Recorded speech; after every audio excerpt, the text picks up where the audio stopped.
സുഹൃത്തുക്കളെ, ഇറാനും ഇസ്രായേലും പരസ്പരം ഇട്ടുകൊണ്ടിരിക്കുന്ന മിസൈലിനേക്കാളും വലിയ മിസൈലാട്ടോ നമ്മുടെയൊക്കെ വാർത്താമാധ്യമ ചാനലിന്റെ അടിയിൽ വന്നാണ് നമ്മുടെ ആൾക്കാർ മലയാളികള് രണ്ട് ചേരി തിരിഞ്ഞുകൊണ്ട് ഇട്ടുകൊണ്ടിരിക്കുന്നത്. ഇത് കണ്ടാൽ ഇപ്പം ഇവിടെ ഭൂകമ്പം അല്ലെങ്കിൽ മിസൈൽ വീണ് കേരളം നശിക്കാൻ പോവും എന്ന രീതിക്കാണ്.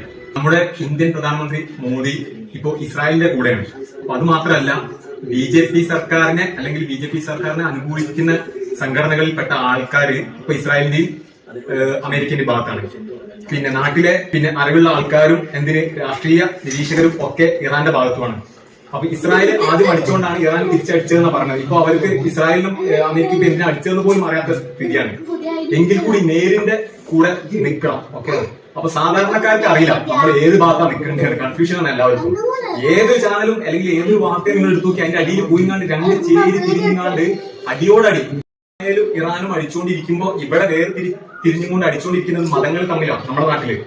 എന്തിന്റെ ആവശ്യമാണ്? സാധാരണക്കാരന് ചിന്തിക്കുന്ന കാര്യം ഇത് ആരെ കൂടെ നിൽക്കണം. നമ്മുടെ പ്രധാനമന്ത്രി ഇപ്പൊ ഇസ്രായേലിന്റെ കൂടെയാണ് ഇപ്പൊ നിൽക്കുന്നത്. പക്ഷെ ഒരു കാര്യം നമ്മൾ പഠിച്ച കാര്യങ്ങളുണ്ട്. കാരണം ഇറാന് എപ്പോഴും നമുക്ക് സപ്പോർട്ട് ചെയ്ത് നിന്നിട്ടുണ്ടെന്ന് നമ്മൾ പഠിച്ചിട്ടുണ്ട്. അപ്പൊ ഇപ്പോഴും നമുക്ക് കൺഫ്യൂഷനാണ് സാധാരണക്കാർക്ക് ഏതിന്റെ കൂടെ നിൽക്കണം എന്നുള്ളത്. ഒന്ന് പറഞ്ഞു കൊടുക്കേ. കാരണം ഈ വാർത്താ മാധ്യമ ചാനലിന്റെ അടിയിൽ കിടന്ന് എന്തോ ഒരു കാര്യങ്ങളാണ് പറഞ്ഞുകൊണ്ടിരിക്കുന്നതെന്ന് അറിയാം. മതങ്ങളെ അവഹേളിക്കാം, മതത്തിൽപ്പെട്ട ദൈവങ്ങളെ അവഹേളിക്കാം. എന്തിനാ ഇതൊക്കെ? എന്തിന്റെ ആവശ്യം?